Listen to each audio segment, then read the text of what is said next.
إن الحمد لله نحمده ونستعينه ونستغفره ونعوذ بالله من شرور أنفسنا ومن سيئات أعمالنا من يهده الله فلا مضل له ومن يضلل فلا هادي له وأشهد أن لا إله إلا الله وحده لا شريك له وأشهد أن محمدا عبده ورسوله صلى الله عليه وعلى آله وصحبه وسلم تسليما كثيرا. It gives me great pleasure to meet online with the community at Masjid Ahl Sunnah in Fort Wayne, Indiana, on the 30th of Rabi al-Akhir, the year 1446 Hijri, corresponding to November 2nd, 2024, for a very brief reminder to our beloved sisters as it relates to establishing sisterhood. And I apologize that I have to make the reminder brief because I do have other commitments here in Newark, New Jersey. That which I can mention for our beloved sisters is to understand that Islam gives great importance to our relationships,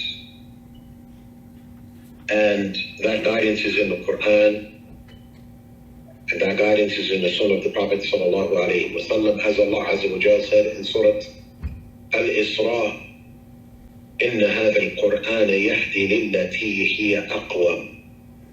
Indeed, the Quran guides to that which is upright, that which is correct. Shaykh Abdul Rahman al-Sa'di rahmatullahi alayhi said, meaning that which is most just and that which is the highest as it relates to belief, action, and character. Then the Shaykh rahmatullahi alayhi said, so whoever adheres to the guidance of the Quran, he will be the most noblest and upright of the people in all of his affairs.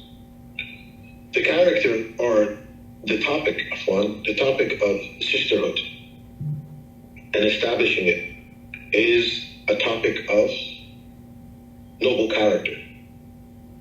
We find that being mentioned in the Quran, where Allah Azza wa Jalla says in the beginning of Surah Al-Qalam, وَإِنَّكَ لَعَلَى خُلُقٍ عَظِيمٍ. Indeed, you possess the most noble of character.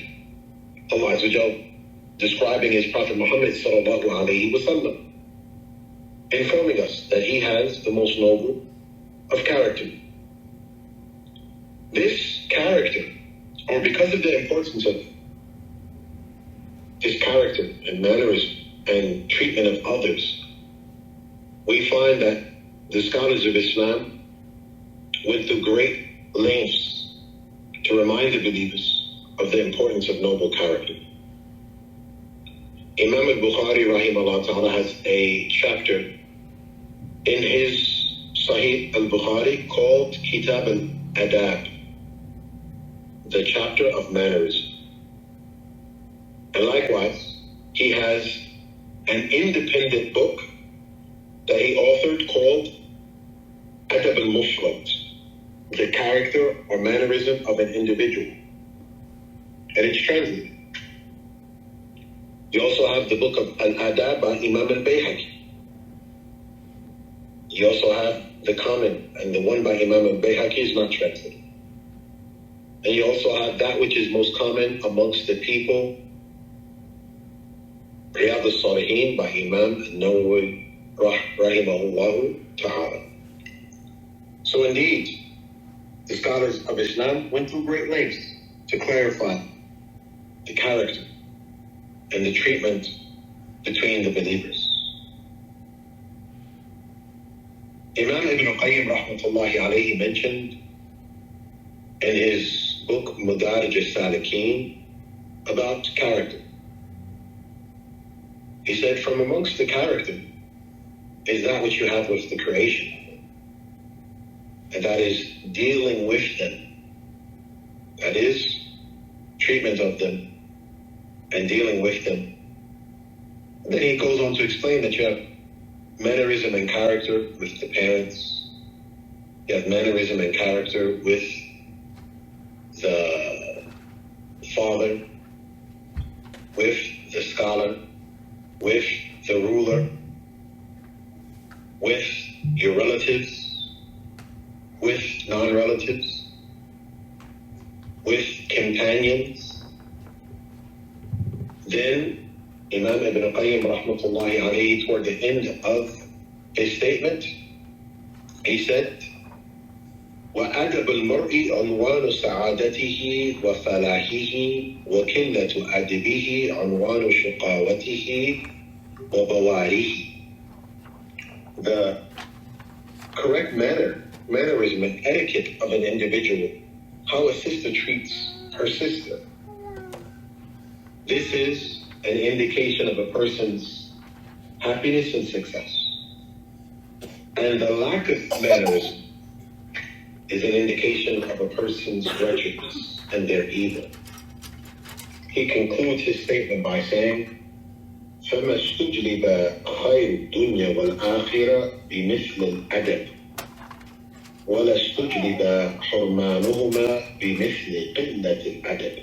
So indeed, the best of this life and the hereafter has not been obtained with something like as important as good character and manners.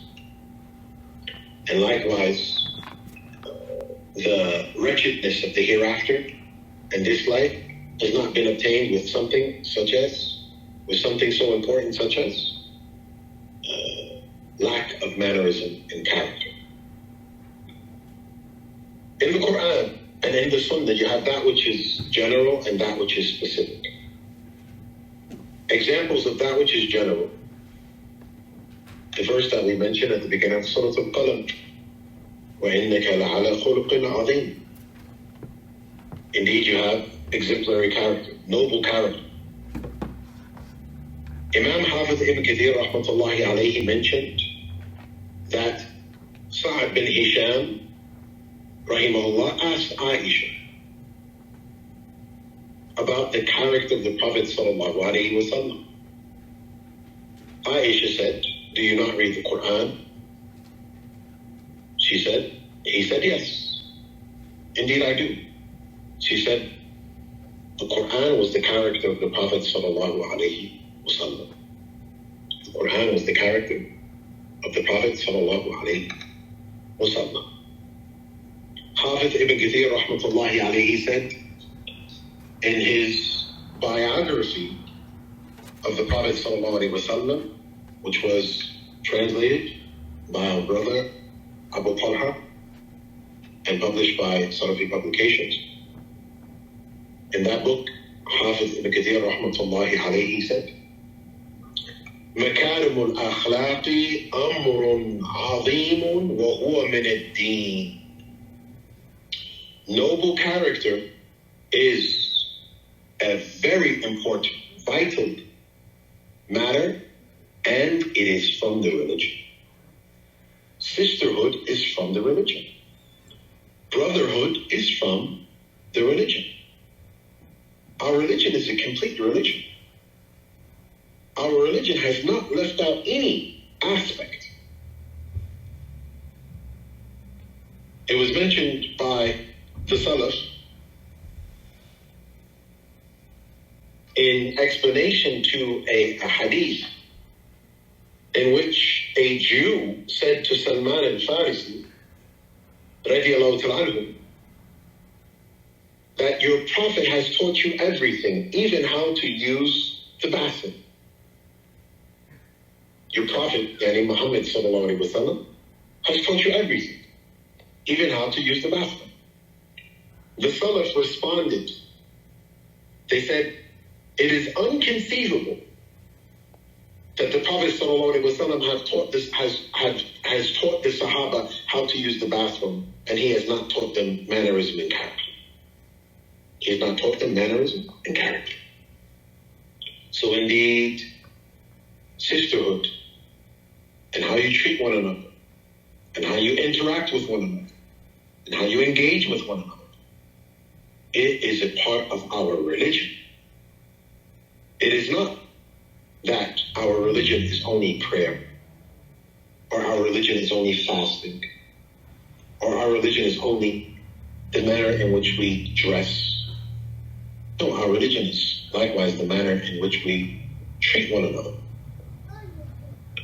It's reported in Tirmidhi on the authority of Jabir ibn Abdullah radiallahu ta'ala and declared authentic by Shaykh al-Albani rahimahullah ta'ala that the Prophet sallallahu alaihi wasallam said, indeed, the most beloved to me and the closest to me on the day of judgment, ahasinukum akhlaqa, is those who possess the noblest of character. وَإِنَّ أَبْغَدُكُمْ إِلَيْهِ وَأَبْعَدُكُمْ مِنِّي, and indeed the most hated by me and the furthest from me is الثرثارون المتشدقون المتفيهقون. Indeed, the most hated, and this is some strong statements of our beloved Messenger sallallahu alaihi wasallam, who was sent as a mercy to mankind. For the Prophet sallallahu alaihi wasallam to speak in such a manner is clearly an indication of its importance. He said, indeed, the most hated by me and the furthest from me on the day of judgment is the Thurtharun, those who always talking, even when there's no need to talk. Al-Mutashaddiqun, those who view themselves high above others. Al-Mutafayhiqun, those are the individuals who are prideful and like to feel that others are below them. Those are who, we say, individuals who are conceited. Once again, discouraging us from displaying this type of character and mannerism. And there's no doubt that this hadith is an encouragement and a discouragement. It's informing us of the importance of displaying that good character with your sisters, with your husband, with your neighbors, with your family members. And it's a discouragement and a warning about displaying the bad character and mannerism, such as being boastful, such as being conceited, such as looking down on others, and the likes. It's also reported in Tirmidhi and Abu Dawood, on the authority of Abu Darda radiallahu anhu, that the Prophet sallallahu alaihi wasallam, and declared authentic by Shaykh al-Albani rahimahullah ta'ala, that the Prophet sallallahu alaihi wasallam said, مَا مِنْ شَيْءٍ أثقل في ميزان المؤمن يوم القيامة من خلق حسن وإن الله يبغض الفاحش البذيء. Prophet said, there's nothing more weighty on the scales on the day of judgment than good character, and of course after Tawheed. And indeed, Allah hates someone who is very vulgar with their tongue, always insulting, belittling, and the likes. So these are narrations, and you have so many. As we mentioned, we have to summarize this talk because of other commitments.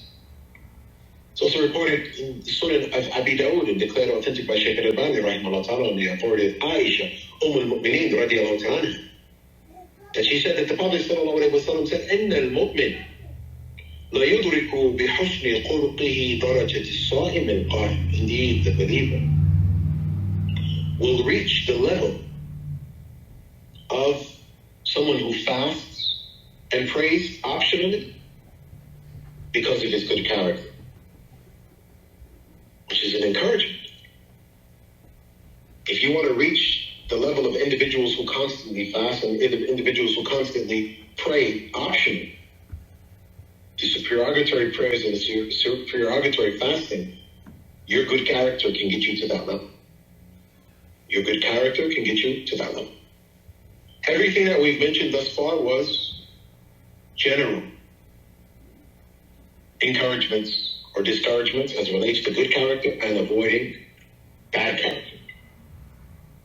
The following are examples of specific character and mannerism between the believers. In Surah Al-Fath, Allah Azza wa Jal said, Muhammad Rasulullah وَالَّذِينَ مَعَهُ أَشِدَّاءُ عَلَى الْكُفَّارِ رُحَمَاءُ بَيْنَهُمْ. Allah Azza wa Jal said, indeed, Muhammad is the messenger of Allah. And those who are with him are staunch against the disbelievers, merciful between each other. So this is specifically informing of the relationship between the believers, sisters.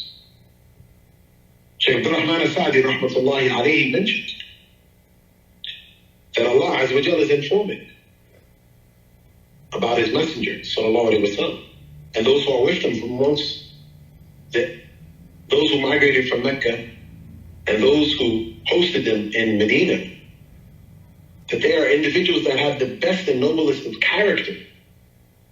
And from that character is that they are staunch in opposition to the disbelievers, and between themselves they are merciful. Shaykh Abdul Rahman al-Sa'di said, مُتَحَابُونَ, they love one another. مُتَرَاحِمُونَ, they are merciful with one another. مُتَعَاطِفُونَ, they have consideration for one another. Like one body. They love for their brothers that which they love for themselves. This is sisterhood. Truly, genuinely, sincerely loving for your brother, for your sister, that which you love for yourself. Dealing with your sister and engaging with your sister with the best and the most noble of character and manners. That fact is further supported in the hadith of An-Nu'man bin Bashir radiallahu anhu in Sahih Bukhari, where the Prophet sallallahu alayhi wa sallam said, ترى المؤمنين في تراحمهم وتوادهم وتعاطفهم كمثل الجسد إذا اشتقى عضو تداعى له سائر جسده بالسحر والحمى. The Prophet ﷺ said, you see the believers in their mercy, in their affection, in their consideration like one body. If one part is afflicted, then the rest of the body loses sleep and has fever. Even though the rest of the body is not infected or has the illness or the pain is in one part of the body, but the rest of the body feels the pain. That is the example of the believer. Likewise, also in Sahih Bukhari and the authority of Abdullah bin Qais bin Musa al-Ash'ari radiallahu anhu, that the Prophet sallallahu alayhi wa sallam said, إِنَّ الْمُؤْمِنَ لِلْمُؤْمِنِ كَالْبُنْيَانِ يَشُدُّ بَعْضُهُ بَعْضًا وَشَبَّكَ أَصَابِعَهُ. The Prophet sallallahu alayhi wa sallam said the believers are to the believers like one structure. That's sisterhood. They support one another. They strengthen one another. And the Prophet ﷺ joined his fingers together. Likewise, in Surah Al-Imran, Allah Azza wa Jalla is informing us of what keeps that sisterhood, what keeps that bond. Allah Azza wa Jalla says, فَبِمَا رَحْمَةٍ مِّنَ اللَّهِ لِنْتَ لَهُمْ وَلَوْ كُنْتَ فَضًّا غَلِيظَ الْقَلْبِ لَانفَضُّوا مِنْ حَوْلِكَ فَاعْفُ عَنْهُمْ وَاسْتَغْفِرْ لَهُمْ وَشَاوِرْهُمْ فِي الْأَمْرِ. Allah Azza wa Jalla said, addressing his Prophet Muhammad sallallahu alaihi wasallam and addressing the believers, by the mercy of Allah, you were gentle with them. If you were staunch and hard-hearted, they would have dispersed from amongst you. So forgive them, pardon them, seek their forgiveness, and seek their counsel, seek their advice. These are factors that strengthen sisterhood. Allah is speaking to his messenger Muhammad sallallahu alaihi wasallam, but it's a message to us. When you're gentle, when you're merciful, when you're patient, when you seek forgiveness, make dua for them, when you seek their advice, these are factors that strengthen sisterhood. We should understand, and that helps us to understand something. And when we read books, when we read the Quran, when we read the Sunnah of the Prophet ﷺ, when we attend lessons, when we read Adab al-Mufrad by Imam al-Bukhari or Riyadh al-Salihin, there are factors that contribute to the strengthening of sisterhood, the building of sisterhood, the development of sisterhood. And there are factors that are detrimental, harmful, and destructive for sisterhood. So learn upon our sisters to learn what strengthens it, supports it. It's upon our sisters to learn what strengthens it, supports it, and increases it. And it's upon our sisters to learn what's detrimental to it, what's harmful for it, what's destructive to it. And then think, are you from those who are taking the necessary means to strengthen it, to increase it? Or are you from those that are actually causing destruction within sisterhood? A lot of information is being taught in lessons and conferences. A lot of books are being printed and published and translated. There's not a lack of information. There's not a lack of knowledge that's being taught to the people. It's not a lack of books that are being translated. What we're witnessing is lack of implementation. What we're witnessing is a lack of implementation.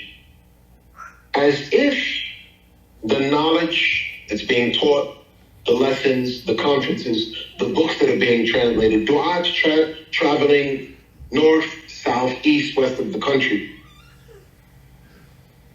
it's as if it's recreation and social gatherings. How many from amongst our sisters are actually doing a self-evaluation, doing a self-analysis? As Umar ibn Khattab radiallahu anhu said, حاسبوا أنفسكم قبل أن تحاسبوا وزينوا أعمالكم قبل أن توزن. Umar ibn Khattab radiallahu anhu said, hold yourself to account before you are held to account. And weigh your actions before your actions are weighed. Weigh your actions. When you read Riyadh al-Salihin, or you sit in a lesson with Riyadh al-Salihin, or it's taught in your masjid, or you listen to a lesson online, or you listen to a conference, do you leave that lesson saying, where am I from that knowledge? Where am I from that noble character? Where am I from that character that Allah has mentioned about His Messenger sallallahu alaihi wasallam? Where am I from that statement of Aisha where she was asked about the character of the Prophet sallallahu alaihi wasallam and she said his character was the Quran? Where am I from that character? Where am I from that character? Abu Darda radiallahu anhu said, that which I fear the most, Abu Darda radiallahu anhu said, that which I fear the most, standing on the Day of Judgment in front of Allah Azza wa Jal, in front of Rabbul Alameen, is that it is said to me, لَقَدْ عَلَمْتِ فَمَاذَا عَمِلْتِ. He said, I feared that it would be said to me, you knew, so what did you do with it? You knew, so what did you do? And did not our beloved Messenger sallallahu alaihi wasallam said that the feet of the individual would not be moved on the Day of Judgment until he's asked in one narration about 4, in another narration about 5, and from them, وَعَنْ عِلْمِهِ مَاذَا عَمِلْ. He will be asked about his knowledge. What did he do? My sisters, we see it over and over, these lessons, these reminders, these conferences, students traveling north, south, east, west. So the knowledge is there. The books are being translated. By the grace of Allah, the books of the ulama are being translated. every single month, few months, we find new books translated. New books of the students of the scholars being translated by the students of knowledge, books being authored. But what is taking place in the communities is a lack of implementation. Is a clear lack of implementation. So, indeed, it's upon us all. It's upon us all to reflect. It's upon us all to hold ourselves accountable and remove those matters that are hindering sisterhood, such as cliques, such as not being welcoming to other sisters. The people of the Sunnah, arham al-nas bin-nas, like Imam Ibn Taymiyyah said, the people of the Sunnah are the most merciful with the people. Most merciful with the people. So, the Prophet ﷺ said to Mu'adh ibn Jabal radiallahu anhu, are you making a fatan ant? Are you a fitna cause? The Prophet ﷺ said to Mu'adh ibn Jabal, one of the most knowledgeable companions, a fatan ant? Are you causing fitna?